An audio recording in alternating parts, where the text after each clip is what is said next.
Happy 413 nerds! It's been a while since I've done this properly, but let's rock. I got some cool stuff to show you. So, for the past several months, I've been channeling all of my stress and general anxiety into making a tabletop role-playing game, or TTRPG. Specifically, one heavily inspired by the infamous webcomic Homestuck. If you don't know what either of those things are, a tabletop role-playing game is a type of collaborative storytelling where several people get together to tell a story, with the aid of game mechanics to help decide what happens, like for resolving dangerous conflicts. There's often one game master that runs the world and non-player characters that the others will encounter, and then the rest have dedicated characters that they play as. But there's loads of exceptions to this. Compared to even the most open of RPG video games, TTRPG stories aren't as linear and can be about whatever you want. You've probably heard of Dungeons & Dragons, the most famous one of these. This is kind of a narrow, limited definition, but it's good enough for our purposes. Homestuck, on the other hand, is a webcomic by Andrew Hussey, where 4 kids play a game that unknowingly triggers the end of the world. It's very long, and is of extremely variable quality, but I like it lots despite its many flaws. So naturally, I had to combine my obsessions into one super project that consumed my life, and thus I made a tabletop game, where you two can go on adventures across Paradox space together. Well, sort of. It actually ballooned outside the scope of a fan game partway through development. We'll get there when we get there.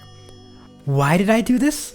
Apart from Natism just taking me for a ride, there were 2 main reasons.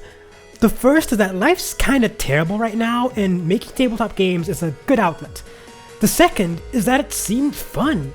Reading Homestuck, I really liked the tension of these kids who haven't figured out who they are, getting Alice in Wonderland into a world where nothing makes sense and the rules are arbitrary and they have to grow up or perish.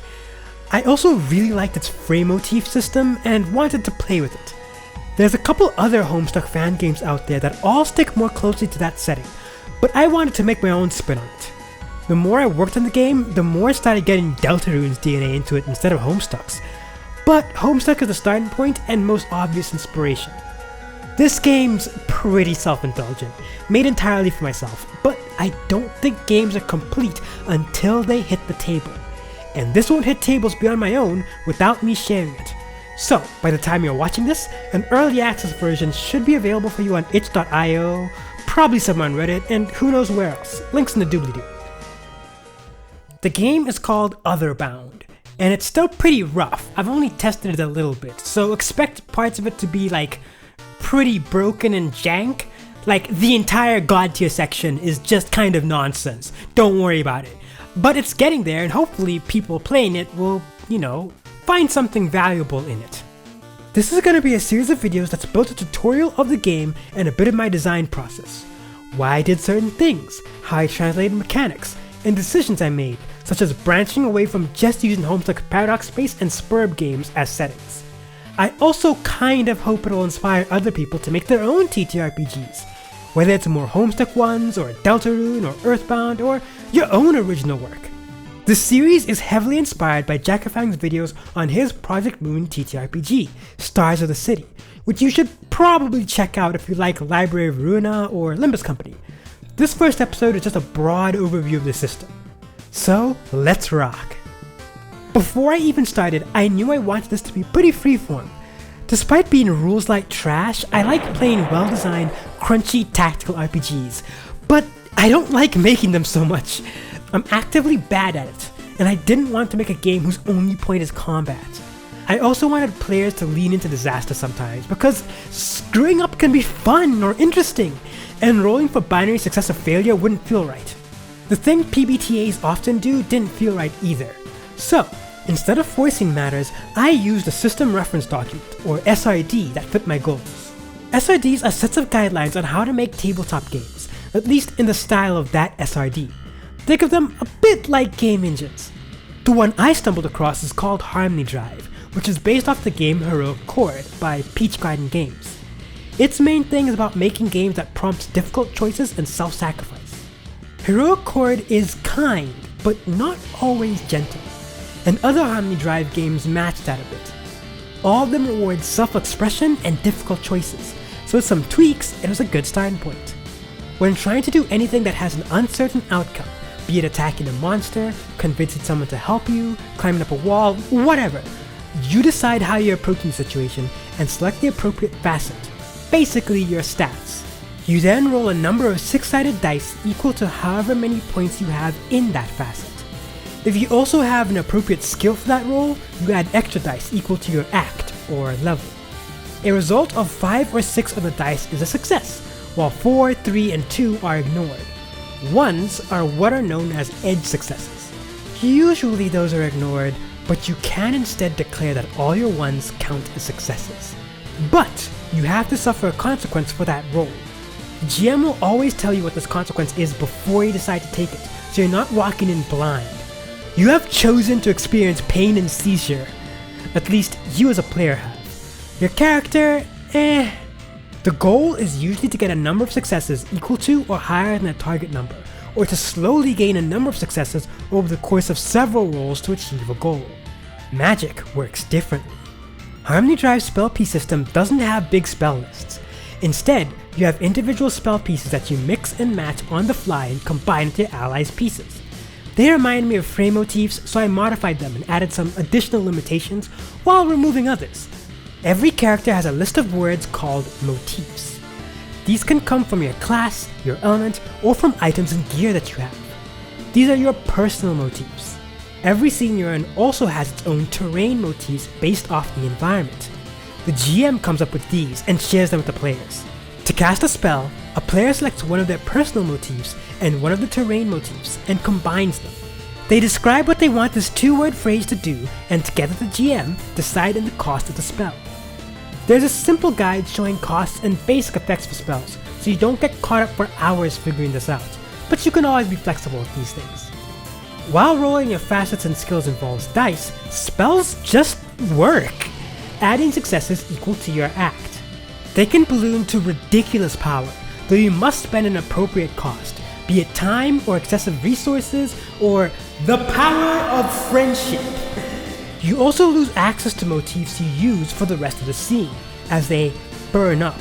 In general, spells are more reliable than skills since they usually can't fail, but don't tend to be as powerful without spending a lot of resources, and always cost something. Skill rolls don't need you to spend anything, and can be a lot stronger if it's in a facet you're good at, but also have the potential to fail entirely. Lots of exceptions. Knights don't care about spells except to make their weapons stronger. Magicians don't care about skills except to power up their magic, etc. Speaking of knights and magicians, every character is made up of 3 main components: their identity, class, and element. Your identity is who you were before you started going on dangerous adventures. It can be your job, your passion, who or what you think of yourself as, etc. Whenever you're making rolls related to that identity, you either cancel out any penalties you have on it, or you get bonuses to it. If you've played Unknown Armies, similar vibes. They also come with a feature, a unique ability that helps you out during your day-to-day life. These are usually utility-based, but there's exceptions. Your class is similar to classes in other RPGs. It's your abilities and how you approach stress and danger. Every class has a passive ability, and an ability that you choose from a list when you first make your character. They also come with either a bunch of motifs, skills, or both. Some classes affect things like how much stamina or drive you start with. There are 14 classes to choose from. The art for the classes is extremely not finalized. About half of them are redesigned god tiers by Coffee Cats on Tumblr, as he said that people are allowed to use them for whatever. Specifically, the Empress, Jester, Magician, Knight, Seer, Thief, and Warlock. Of course with names switched around to match the classes here. I love them, and I'm gonna have to work freaking hard to draw classes that I like as much as the ones here. You can find our art on her account, links in the doobly-doo standard stuff. Finally, there's your element, which if you've read Homestuck will be very familiar to you because they're basically reskinned aspects. Elements are the fundamental magical forces of your world. There are 12 of them, as listed on screen.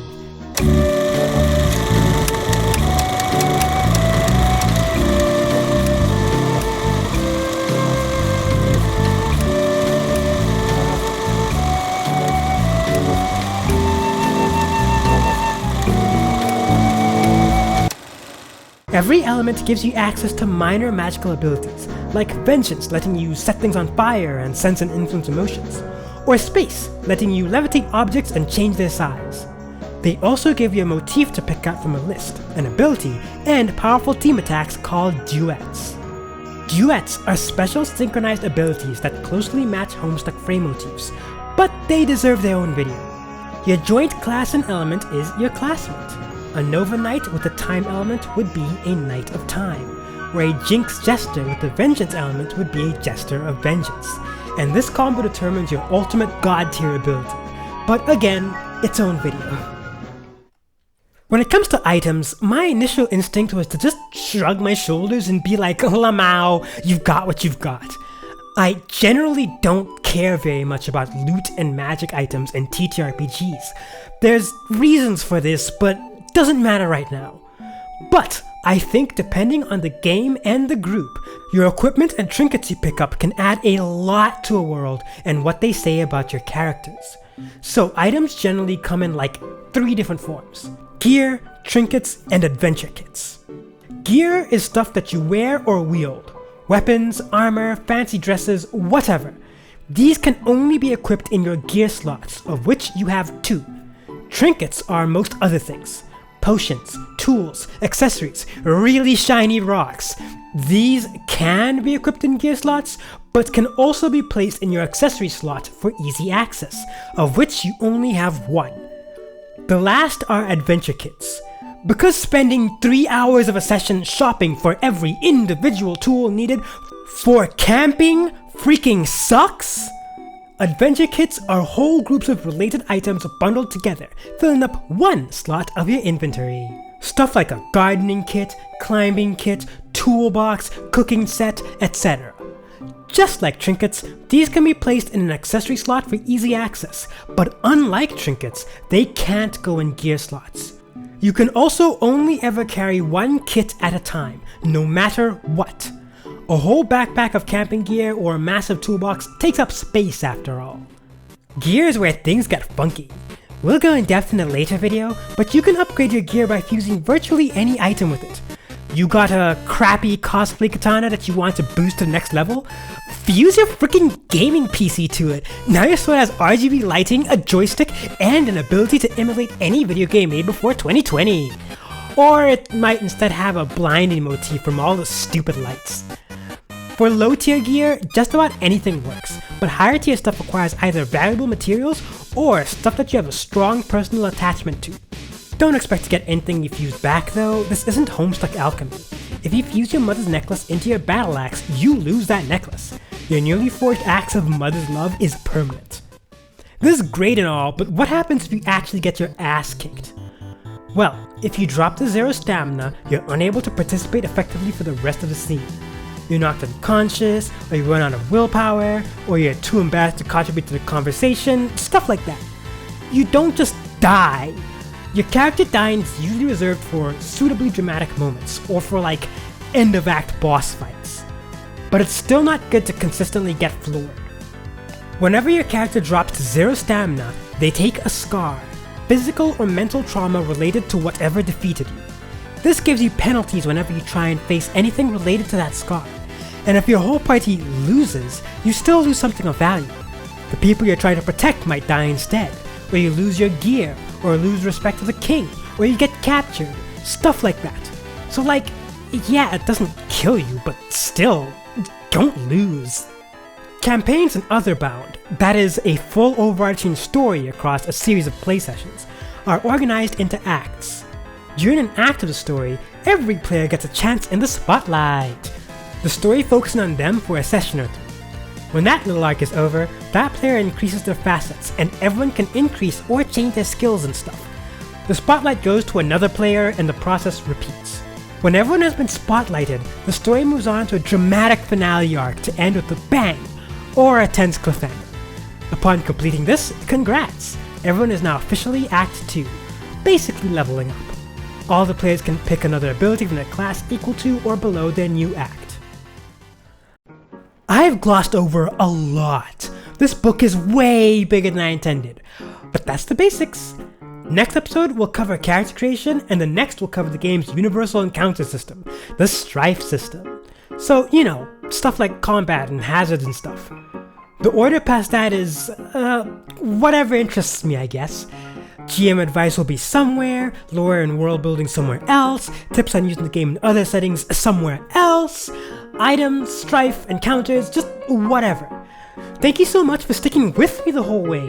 If you like it or want to talk about the game or any of my other projects, then you can poke me on my Blue Sky, where I'm hopefully a bit more active again, or on Instagram or Tumblr if I ever set that up properly, wherever. Anyway, I'll see y'all in Paradox Space.